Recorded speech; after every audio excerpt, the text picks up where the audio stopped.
നിങ്ങൾക്ക് വിശ്വസിക്കാൻ കഴിയുന്നുണ്ട് 2025 ഡിസംബർ മാസത്തിലേക്ക് നമ്മൾ ഇന്ന് പ്രവേശിച്ചിരിക്കുക. കഴിഞ്ഞ 11 മാസങ്ങൾ എത്ര വേഗത്തിലാണ് കടന്നുപോയത്. ദൈവത്തിന്റെ നന്മകളും അനുഗ്രഹങ്ങളും സംരക്ഷണവും കരുതലും ഒക്കെ അനുഭവിപ്പാൻ ദൈവം നമ്മെ ഈ ദിവസങ്ങളിൽ ഇടയാക്കി.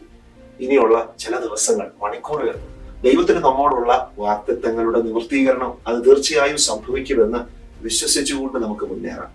പലർക്കും ഈ വർഷം നന്മയുടെ വർഷമായിരുന്നു, അനുഗ്രഹത്തിന്റെ വർഷമായിരുന്നു. എന്നാൽ മറ്റു പലർക്കും ഇത് വേദനയുടെയും ദുഃഖത്തിന്റെയും പരാജയത്തിന്റെയും കഷ്ടങ്ങളുടെയും ഒക്കെ വർഷവും ദിവസങ്ങളുമായിരുന്നു. ഭാരപ്പെടേണ്ട കേട്ടോ, ദൈവം വിശ്വസ്തനാണ്. നിങ്ങള് ജീവിതത്തിന്റെ കഠിനമേറിയ യാത്രയിലൂടെ സഞ്ചരിക്കുകയാണെങ്കിൽ അവിടെയും ദൈവം നമുക്ക് അനുകൂലമായിട്ടുണ്ട് എന്നുള്ള ആ ശബ്ദം ഒരിക്കലും മറന്നു പോകരുത്.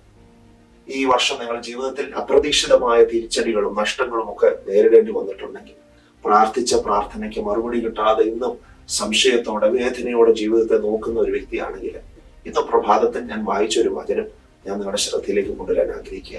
യോശുവയുടെ പുസ്തകം 1-ാം അധ്യായം 3-ാം വാക്യത്തിൽ ഇപ്രകാരം പറയുന്നു: നിങ്ങളുടെ ഉള്ളംകാൽ ചവിട്ടുന്ന സ്ഥലമൊക്കെയും ഞാൻ മോശയോട് കൽപ്പിച്ചതുപോലെ നിങ്ങൾക്ക് തന്നിരിക്കുന്നു. ഞാൻ ഈ വചനം ഇതിനു മുമ്പും വായിച്ചിട്ടുണ്ട് കേട്ടോ. എന്നാൽ ഇന്ന് ഈ വചനം ധ്യാനിച്ചുകൊണ്ടിരിക്കുമ്പോൾ ദൈവത്തിന്റെ പരിശുദ്ധാത്മാവ് എന്റെ ഉള്ളത്തിൽ ഒരു വലിയ ഉറപ്പ് തന്നു.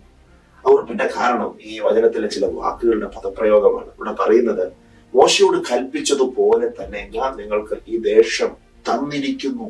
തരാമെന്നല്ല, തന്നേക്കാമെന്നുമല്ല. It is already approved.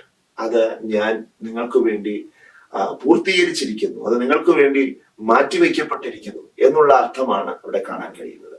നോക്കൂ, ഇപ്പോഴും ഇസ്രായേൽ ജനം ആ വാഗ്ദത്ത ദേശത്തിലേക്ക് പ്രവേശിച്ചിട്ടില്ല. അവരുടെ മുമ്പിൽ ഇനിയും ഹേർഡൽസ്, മറികടക്കാനുള്ള പ്രശ്നങ്ങളും ബുദ്ധിമുട്ടുകളും ഒക്കെ മുമ്പിലുണ്ട്. യോർദാൻ മുമ്പിലുണ്ട്. അങ്ങനെ തുടങ്ങി യെരിഹോവിന്റെ മതിൽ മുമ്പിലുണ്ട്, ശത്രുക്കൾ മുമ്പിലുണ്ട്. എന്നാൽ ഇതൊക്കെ മുമ്പിലുള്ളപ്പോഴും ദൈവം പറയാണ്, ഞാൻ മോശയോട് കൽപ്പിച്ചതുപോലെ തന്നെ ആ സ്ഥലം, ആ ദേശം നിങ്ങൾക്ക് ഞാൻ തന്നിരിക്കുകയാണ്.